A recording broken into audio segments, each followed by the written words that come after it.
Hello, my name is Tennessee, and I'm moving the fuck out of Atlanta.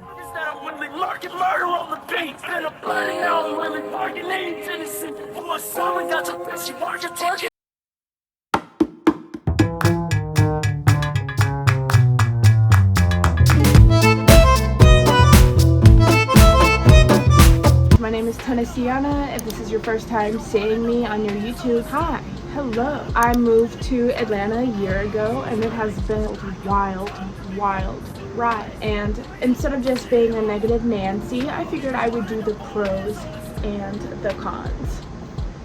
So let's go ahead and jump into the pros. Pro number one, it is beautiful. Atlanta is simply so beautiful in the spring and summer when everything's in bloom, everything is green, the sun is shining. I love it. They call it Hot Atlanta for a reason. Nothing could have prepared me for just how freaking hot and sticky it gets here. It's a very gorgeous, hot city. Piedmont Park, very touristy park, but I love it. There's always something going on, especially in the summer months. It's a massive park. They have a dog park. I wouldn't suggest taking your dog to that dog park, but we'll get into that when we get into the cons. Next pro would be that there is so much to do in this city. If partying is your thing, there's a party every night. If finding your community is your thing, it'll be hard, but you can definitely do it. If you're into music, if you're into fashion, there's a scene for you. If you're into content creation, if you're into exploration, there's a community for you. Next pro would be the thrift stores. For the most part, everyone in Atlanta has a great sense of style, so you can find some amazing things. These thrifting videos are videos that I've taken since I have been in Atlanta, thinking about starting a second page just for the thrifts. The next pro is that there is a large LGBTQIA community, very large one. So if you are queer and you're looking for a community, come here.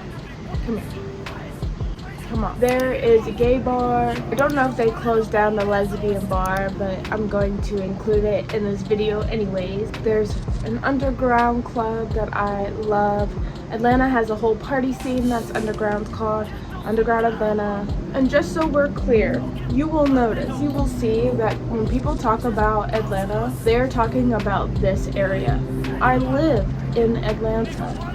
I lived in West Midtown, so I was in Atlanta city limits.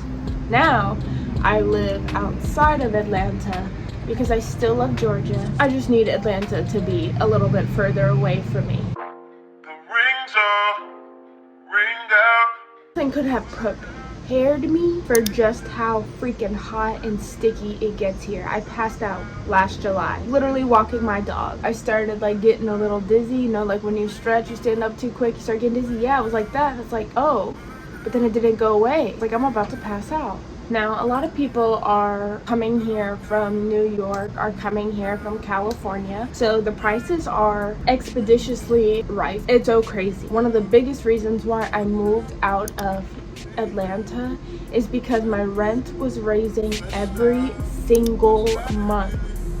When I signed my rental agreement with fees, it was supposed to be $16.83 for a 1-bedroom. If you want to see what that apartment looks like, I have this video for you here, and trust me, all these videos that I mentioned are going to be down below in the description box as well for your future viewing pleasure. $16.83 is how much I was supposed to be paying. I think I paid that for 2 months, and then it went to 17, and then it went to 18, and then it went to 19. And when I would go to the front office, trust me, I was in that bit every single week trying to figure out where is this fee coming from. It was just, oh, you just moved in, so then you have to include this fee, and oh, it's the water starting fee. So, but like they just had excuses for days as to why my rent kept raising. And once it hit $1,900, I had to break my lease because, girl, you got me up. If you think I'm paying $2,000 when the lease agreement was $16,000. Okay, that is the biggest issue I faced. And when I was talking to other people about it in my complex, it was happening to them. Also, another thing, you gotta be really careful. There's a lot of shady fucking complexes out here. But I love that apartment, unfortunately, so I miss it all the time. Next con would be, there are literally 5 rush hours a day. Okay, the traffic sucks. Everybody knows that. But the drivers, insane. My mind is blown. Like, people do not care. People will run you off the road. Another con, everybody has a gun. I don't know how you feel about gun violence.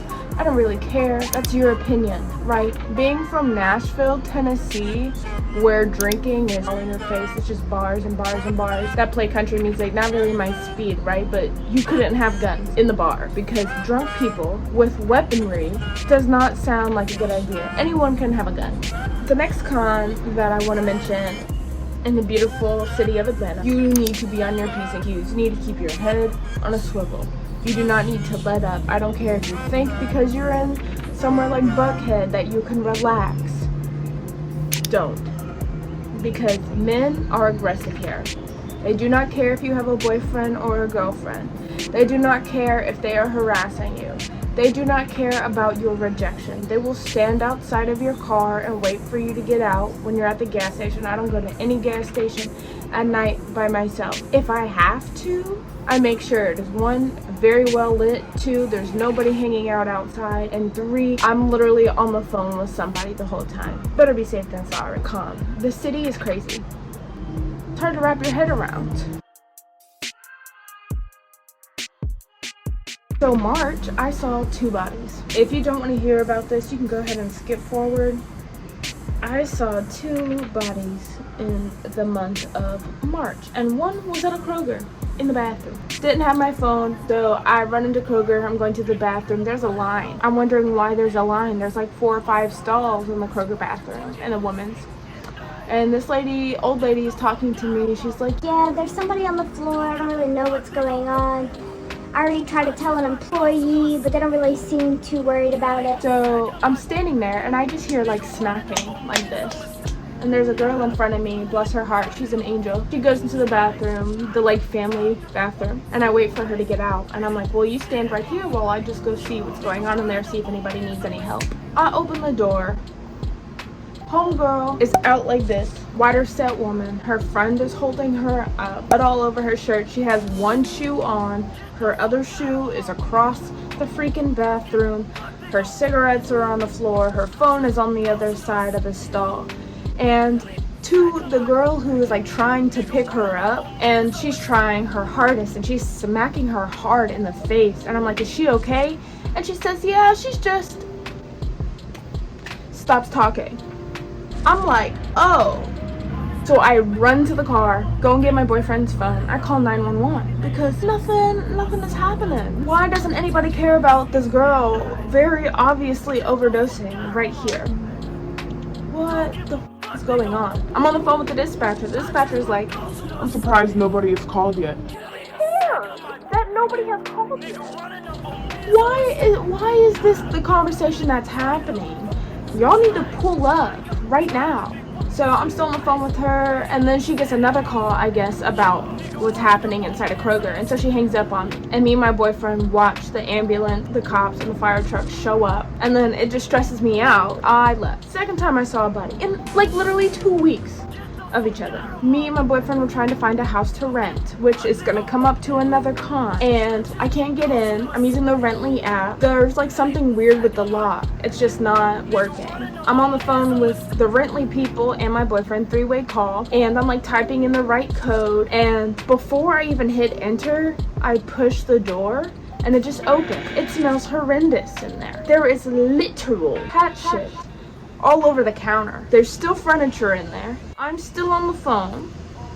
And it's super dark in the back room. It looks fucking terrifying. Like, at that point, I should have walked out just based on the smell alone. But I was like, hello? Anybody in here? Nothing. Dead silent. So I'm like, fuck it, I'm already here. I might as well just check it out, you know? Because they can come and clean this shit up. It had a sunroom, hardwood floors. I really liked it. I turned the corner to go further into the house. There's somebody laying on the ground. And I see, pretend like this is the wall. I see like this much. I see that much of their face just sticking out of the doorway. And as loud as I was screaming, it would have woke them up. Like, I got the heebie-jeebies. I got in my car. I skirted off, still on the phone with my boyfriend. And the Rently guy is just so calm, cool, and collected that it was actually pissing me off. He was like, maybe it's an overdose or something. Or maybe it's a squatter who just had a really bad accident. Get somebody over here and get this man. I didn't call the cops, to be honest. I was just so spooked and I wanted to throw up. I couldn't do it. Ugh. Next con would be that if you are looking for a house to rent, probably find one that comes with a realtor, because there are so many squatters. Another con would be the dog parks. Would not go to Piedmont Park. There was an issue where somebody poisoned the water. People just keep getting all these aggressive dogs, and I don't even think all pit bulls are aggressive, but people will get cane corsos, German shepherds, pit bulls, or any working dog, and they will not properly train the dog, and the dog will rip other dogs apart. But if your dog is aggressive, do not bring your fucking dog to a dog park. If you're going to a dog park, keep your eyes peeled, bring your own water. The shelters here are overflowing with animals. There's like 6 or 7 in one cage. Please, adopt, do not shop. These dogs need a good home. They deserve a good home. Ain't no sunshine when she's gone. If you are looking for some of the perks that Atlanta has to give, but you don't really want the craziness of the city, Decatur, Sandy Springs, Roswell, Sandy Springs and Roswell, if you got some money, or any of like that outside, maybe Doraville's a little bit further, Duluth is a little bit further away from the city. Those are super cool places to live. Alpharetta, Marietta. None of this pros and cons list is supposed to deter you away from moving to Atlanta. I think Atlanta was exactly what I needed when I needed it. The city I just have a little soft spot for it. I thought living by myself in Tennessee or living by myself in Florida was going to be like the wake-up call that I needed. No, let me tell you, moving to Atlanta was the wake-up call. You have to hustle to be here. Be somebody if you want to do something with your life. You have to continuously show people that you deserve to be there, as up as that sounds, in order to make friends, in order to be a part of a community.